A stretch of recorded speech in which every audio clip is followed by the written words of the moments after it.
going up, guys? I'm out here with my Ram. I kind of blew it up a little bit. The turbo is shot. I fired it up cold. It was making kind of like a whining noise instead of like a spooling noise. And you can see here where the wheel's kind of digging into the housing. And it's got a, probably can't see it on camera, but you can feel it has more play than it should have. I'm not exactly sure what happened. I think I just pushed it a little too far.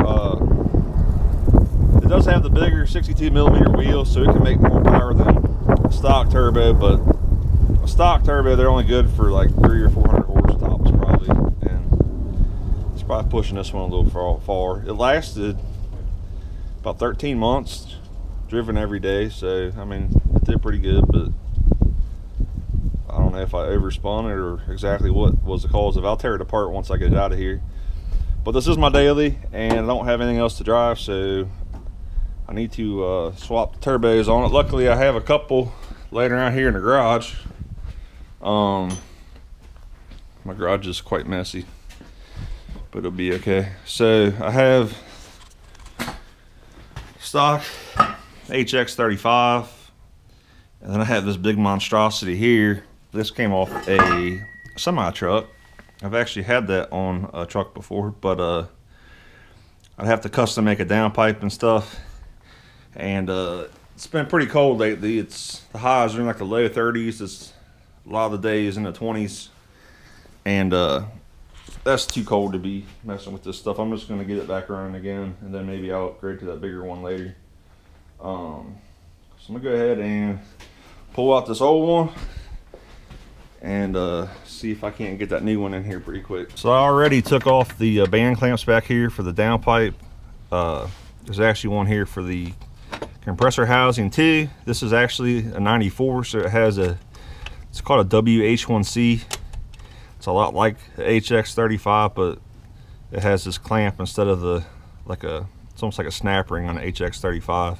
They're really similar, but they do have some slight differences. So I think I'm gonna start getting this compressor housing out of the way. I gotta take off the clamp down here, and then I'm probably gonna leave the exhaust housing on and just swap out the center section. So let me get some tools and I'll take that clamp off down there. Okay, so I got that loose. You can see here where it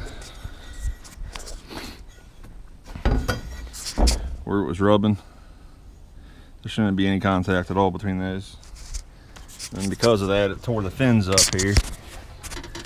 You can see, especially like right there, that one there, and this one.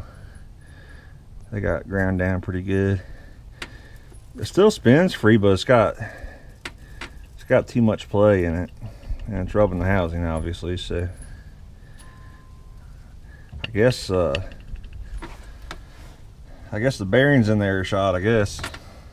But anyway, so now I got 2 bolts to hold the this is the drain tube for the oil, and this is the feed line for the oil. I'm gonna take both those off, and then I'm gonna work on these 4 bolts here, and then this whole center section should just come out. I got the oil lines off. I got what would be like 3 and 9 o'clock bolts out. This one hits right here, and the bottom one hits too. So you either have to rotate it or move it out more. It's gonna be hard to rotate when it's all the way seated. So we're gonna go ahead and tap this out. You wanna use something soft like this dead blow, this little Harbor Freight dead blow here. Don't use like a metal hammer on this thing.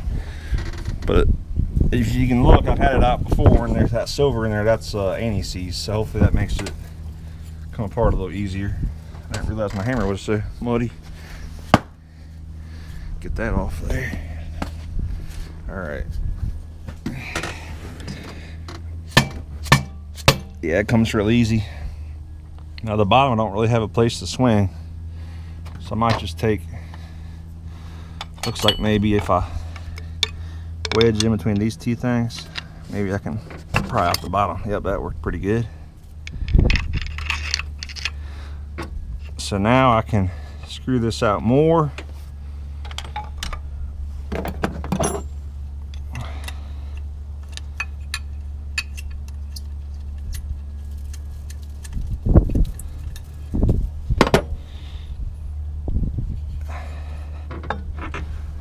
bottom one's a lot harder to get to.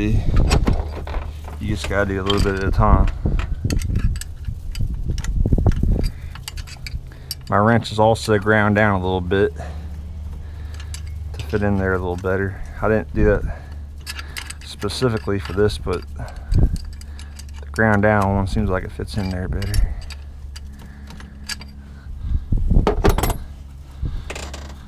Alright, so I'm gonna use both my hands and try to get that bottom one out, reach in from both sides, see if I can spin it by hand. So I'm gonna set the camera down. Okay, now I'm probably just gonna rotate it.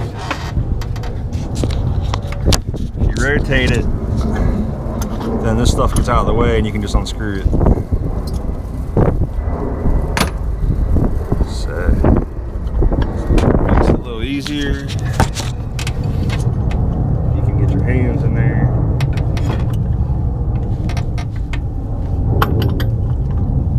I need a wrench.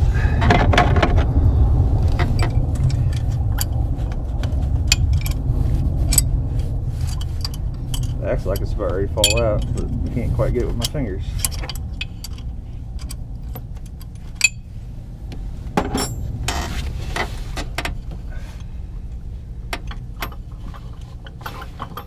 Come on, baby. Yeah. There you go. Now it's finger loose. Okay. So here is your center section. Forget what they call it, some kind of letters. I don't even, I'm gonna try to say it. CHM something. So yeah, it's got a little too much play. I guess the bearings gave out on it. You can tell it's getting old in there. I don't know. Maybe when it's cold it's too thick. I think I just beat the hell out of it too much is probably the problem. Alright, so now I should be able to just slide in the HX35 right into this thing. So this is my old WH1C. This is the HX35. The difference mostly is the back of the compressor housing. You can see it bolts on the WH1C, whereas it's kind of made all one piece on the HX35. And then this one has like a big snap ring. On the HX35, this one has like a clamp.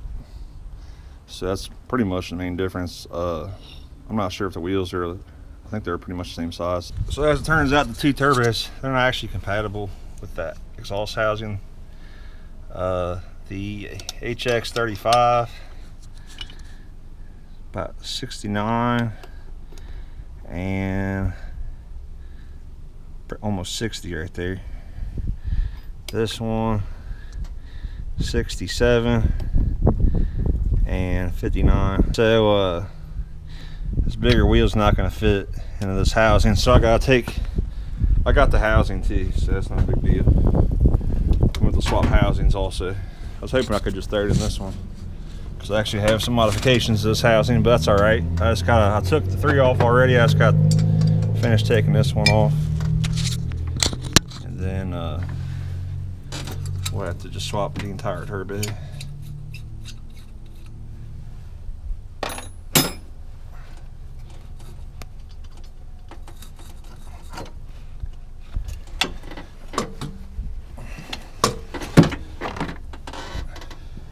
Looks like my gasket was a little leaky. Probably gonna pick up a new one of those. Get this done. Okay, so we got the new used HX35 in there. Truck runs good again. It's not quite as powerful as it used to be with the bigger wheel. It smokes a little more, but he'll get me around for a little while.